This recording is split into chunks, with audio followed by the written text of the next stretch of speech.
Have you ever gotten completely obsessed with something for weeks, maybe months, and then one day just lost interest? One week you want to learn photography. The next, you're deep into history. A few months later, you're watching documentaries about space, or training for some new sport, or seriously thinking about picking up another language. And the whole time, everyone around you seems to have their lives so much more figured out than you do. There are people who've spent 10 years doing the exact same thing, the same career, the same hobby, the same path start to finish. And you haven't.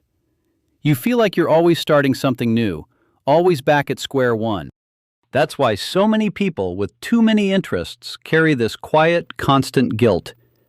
They look back and all they see is half-read books, courses they never finished, projects they walked away from, ideas that never went anywhere.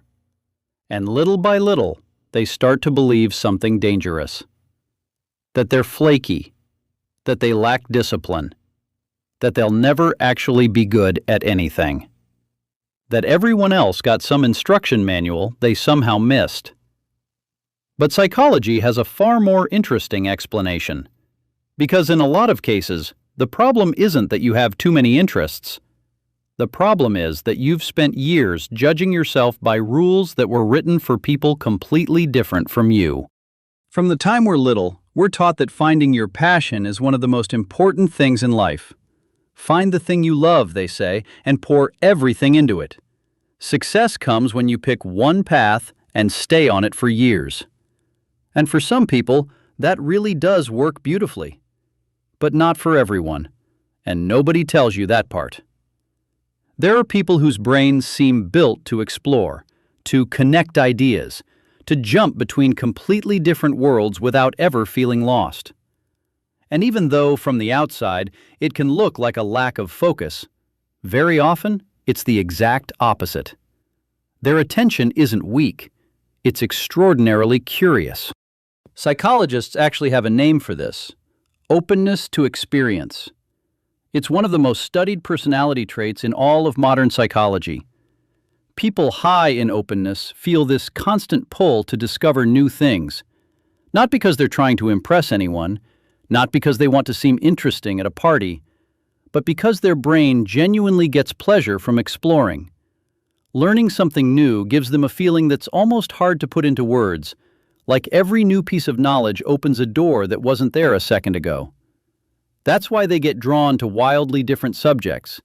They can go from philosophy to sports, from drawing to coding, from history to music, and feel no contradiction in any of it. Because to them, it's all part of the same search, understanding the world a little better than they did yesterday. The trouble starts the moment the comparisons kick in.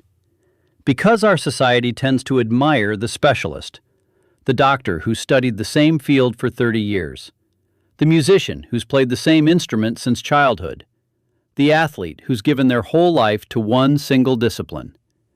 And, of course, those achievements are genuinely impressive. But there's something that almost never gets said out loud. A lot of the most original ideas in the world don't come from inside a single field. They come when someone connects two worlds that seem to have absolutely nothing to do with each other. Someone who understands psychology might spot a solution an engineer would never see. A musician might approach a problem in a way a mathematician never could. Someone who's explored many different fields has something genuinely rare: perspective. And perspective is one of the raw materials of creativity. Because when you've spent years moving between different interests, your brain quietly learns to notice patterns where other people just see unrelated things. You start linking concepts, building bridges, finding connections nobody expected. And a lot of the time, those connections end up being worth far more than extreme specialization ever could. But there's something almost nobody warns you about. Having too many interests can also be exhausting, because you want to do all of it. Read every book, learn every skill, explore every possibility that catches your eye. And there is just never, ever enough time. So this very specific feeling shows up. The feeling that you're falling behind. You watch people your age moving steadily in one clear direction, while you're still curious about 20 different paths at once. And it makes you anxious, because you read your own exploring as a delay, as wasted time, when the truth might be that you're simply walking a different kind of road. People with a lot of interests tend to make the same mistake over and over. They think they have to develop all their passions at the same time, and that's just impossible. Nobody can learn 5 new disciplines at once. Nobody can become an expert in everything they're drawn to simultaneously. Trying to do it all at once only leads to burnout, and then to that guilt all over again. The people who finally learn to live well with this side of themselves usually discover something important. Life comes in seasons. There are chapters for some things and chapters for others. Maybe for a few years you're obsessed with sports, then it's music, then it's reading, then it's some project at work that eats you alive. That doesn't mean you abandoned what came before. It means you're building a different part of yourself, one piece at a time. So many people live with this quiet idea that every interest they left behind was a failure. But it wasn't. Everything you learned is still with you, right now. Even if you don't practice that thing anymore, even if you never talk about that subject again, even if years and years have gone by, every experience leaves a mark. Every bit of knowledge widens the way you think. Every passion changes you a little. And eventually, if you're honest, you realize none of it was actually wasted. There's another fascinating piece to all of this. People with many interests tend to be far more adaptable. When the world shifts under their feet, they shift with it. They don't depend on a single identity to survive. They don't need to be just one thing to feel whole, because they've already learned, again and again, how to reinvent themselves. And that ability is becoming more valuable by the day. History is full of people who had to start over, change careers, learn brand new skills in their 40s, adapt to things they never saw coming. For some people, that's absolutely terrifying.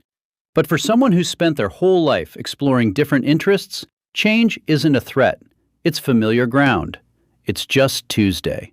So maybe it's finally time to stop seeing your interests as a problem to fix. Maybe those courses you never finished weren't a waste of time at all. Maybe those abandoned books taught you something that quietly mattered. Maybe those hobbies that lasted only a few months did exactly what they were supposed to do, and then let you go. Maybe you were never made to walk one straight, narrow road. Maybe you were made to build bridges between a lot of different ones. And if you're one of those people who always finds something new to learn, who's always curious about some different subject, who's never quite managed to choose a single passion and stick to it for life, there might be something you really need to hear. You're not broken. You're not lost. And you're almost certainly not flaky either. You might just be one of those people who came into this world to explore more than one universe. And that, quietly, has enormous value too.